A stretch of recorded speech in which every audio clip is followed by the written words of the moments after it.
Ayan mga kadrama-rama, alam ko pong inaabangan nyo po din yung senaryo na mangyayari po dito sa Abot Kamay na Pangarap.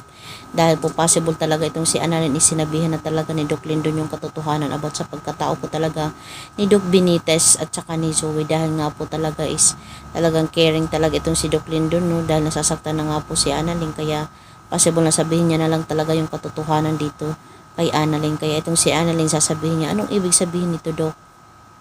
Anak mo pala si Zoe, kailan pa? Bakit nyo kami niloko hanggang ngayon? Hindi ko pala kapatid itong si Zoe.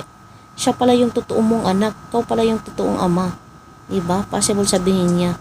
Tapos nagmamalinis ka, tapos ngayon ikaw pala yung may tinatagong hindi mabuti. Kaya wala nang kasal na mangyayari sa inyo ni nanay dahil ako din is, hindi din ako buto sa inyo, Dok.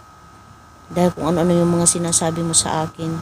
Hindi na tayo magkaintindihan, sinisisi mo ako sa mga bagay na hindi ko naman ginawa. Hindi ko naman intensyon na mangyari yung mga bagay na yun. So ngayon, ano tong video na to? Bakit magkayaka pa yung ni Zoe? Magkano-ano kayo? Diba? Kaya wag ka nang magmaangan, wag ka nang mag-deny, Doc. Sabihin nyo lang yung katotohanan. Lalo na kay nanay na niloko mo hanggang ngayon.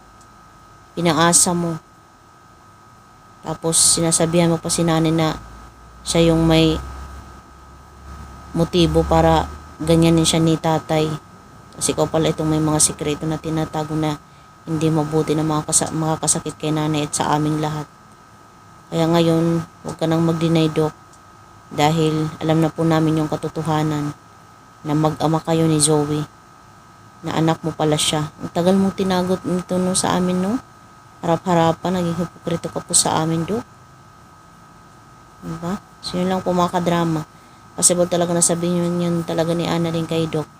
Lalong-lalo na ngayon na hindi talaga sila hindi sila ngayon magkaintindihan dahil sa pagsisisi pinagsisisihan ni Doc Benitez itong si Annalyn sa mga nangyari kay RJ at Lynette.